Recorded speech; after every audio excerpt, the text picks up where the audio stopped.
Hello, I'm Andrew Light. Today I'm discussing the topic of the Modernist-Fundamentalist Controversy, and specifically a lesser-known conflict that occurred in 1923 in the Episcopal Church between the Bishop of New York, William Manning, and the minister of the Church of the Ascension in New York City, Dr. Percy Stickney Grant. Dr. Grant had been minister of the Church of the Ascension for 30 years. He was a modernist and a socialist. Educated at Harvard, he was associated with the left wing of the Episcopalian clergy.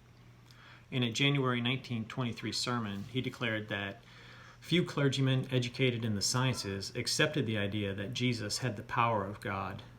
Grant believed that science could explain away the miracles of Jesus.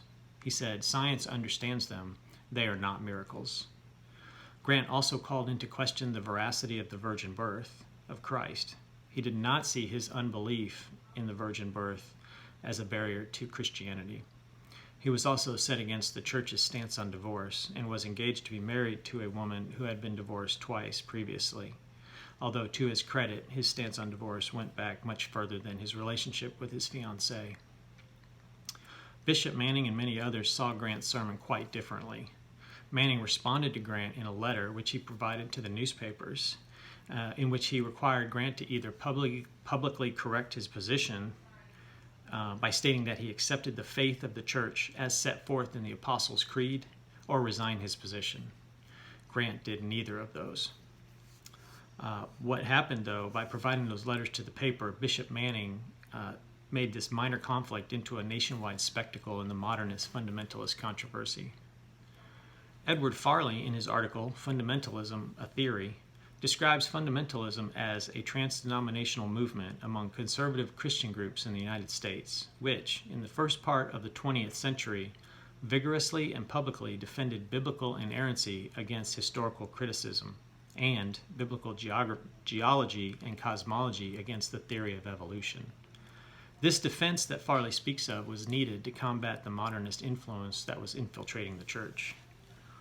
Farley sums up the influence of the modern succinctly, stating that not only do the sciences offer secularized ways of understanding the past, the cosmos, and human life, they offer alternative secularized ways of interpreting religion's own traditions and ways of interpreting its holy books, doctrines, accounts or world origin, and accounts of past historical events.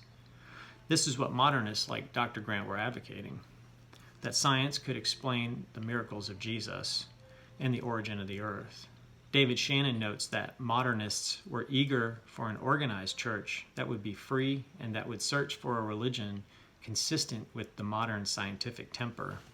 In fact, Shannon states in his article that Dr. Grant believed that given the knowledge educated people had of science, Christianity was hampered by insistence upon the literal truth of miracles. In the end, the conflict ended in a bit of a stalemate, with Dr. Grant continuing as minister of the Church of the Ascension for the next few years until his health failed. He never expressed any religious faith that would have satisfied Bishop Manning. The Modernist-Fundamentalist Controversy highlights the Liberty University biblical principle that the historian must be dedicated to a reasoned and investigative reconstruction of primary sources. Those sources in this case are the truth of the divinity of Christ and the miracles he performed during his time on earth, as recorded in the Bible and other historical records from that time period. The modernist fundamentalist controversy is a sad and unfortunately ongoing issue within the church today, where attacks on the inerrancy of the Bible, the divinity of Christ, and other foundational truths continue to plague many denominations. Thank you.